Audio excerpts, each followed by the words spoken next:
Okay, so this is my Lab 5 lab draft, and basically I decided to create my own indoor skydiving.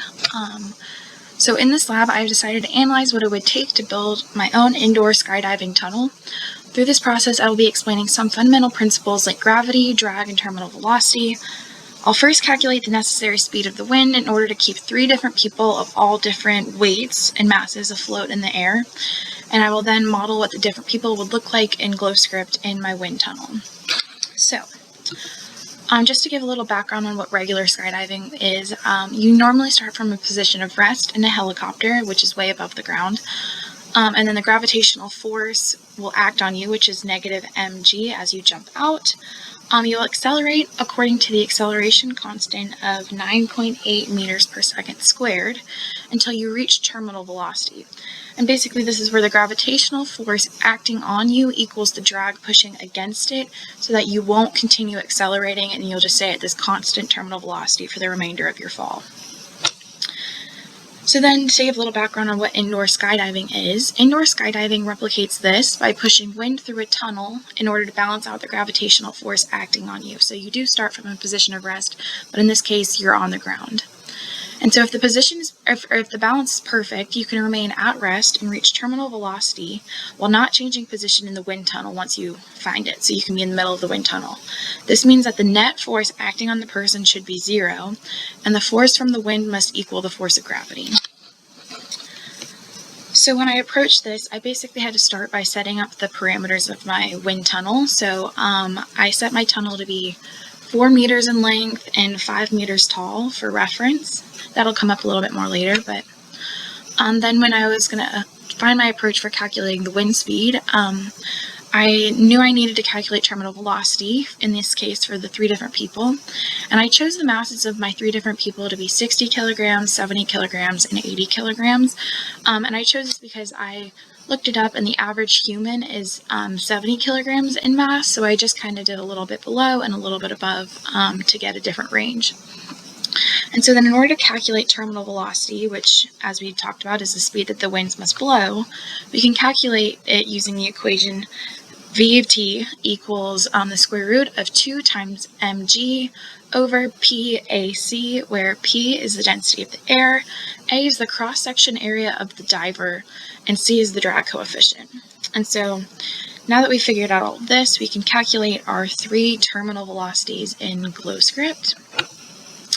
So this is my GlowScript code. You can see I started out by putting in the different masses of the people. So you've got 60, 70, and 80. And just as a general explanation of my approach in GlowScript, I could have iterated through these different masses and done the same process just with different values.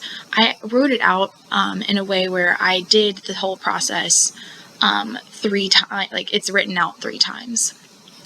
So yeah, then I put in the position and velocity for each of the people. I kept the velocity at 0 because these people are starting from rest, and so then I changed the position so that they were all spaced out 1 meter apart in the tunnel. And so then I set the time to equal 0, and my time step was 0.01 seconds. G is always 9.8, and then I had the j hat vector.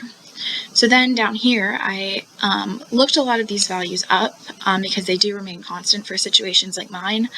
And so the density of the air would be 1.225. The area of the cross-section, this is for a person when they're flying down and they're going stomach first into the air, kind of in an X formation with their arms and legs spread out. Their average cross-section of a person doing that would be 0.75 meters squared, and so then the coefficient of the for drag would be 0.7. And then I kept wind force at 0 because basically in my tunnel I wanted it to look like the wind force was turning on, and so it had to obviously be off to begin with. So then I actually calculated my terminal velocities and my gravitational force for each of the people. I did this by taking each person's mass and multiplying it by the acceleration constant times the j hat vector, and took n-1 obviously. And so then I calculated the terminal velocity of each person by the equation I did earlier, and you can see that written out there.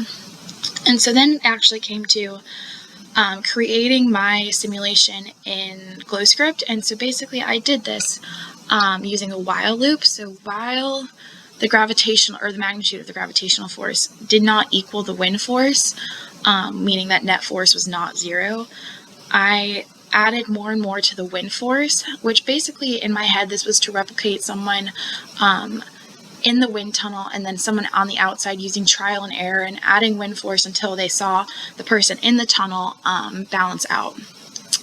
So then with that, I changed the velocity using the wind force and then changed the person's position using that velocity. So then I advanced the time, and then so basically until it reached this, the wind force would increase and increase until the gravitational force and the wind force balanced out, and this person reached this equilibrium in the sky, or in the tunnel. So then for my final results, I found that if a person of 60 kilograms were to go in the tunnel, they would have to have a speed of 42.76 meters per second of wind blowing at them. If you're 70 kilograms, you'd have to have a wind speed of 46.188 meters per second blowing at you. And lastly, if you had 80 kilogram person, you'd have to have a speed of 49.3771 meters per second blowing at you, so that it would effectively cancel out gravity and get this skydiving sensation. And so then I'll play my video here of what this would look like. You can see that the people are rising up. And essentially when they find that gravity is canceling out the wind force, they'll stop moving up. And so, yeah, you can see that the person of higher mass goes up more because they do have a higher terminal velocity, but essentially they all stayed relatively similar. So yeah, that is what I have so far for my Lab 5 draft.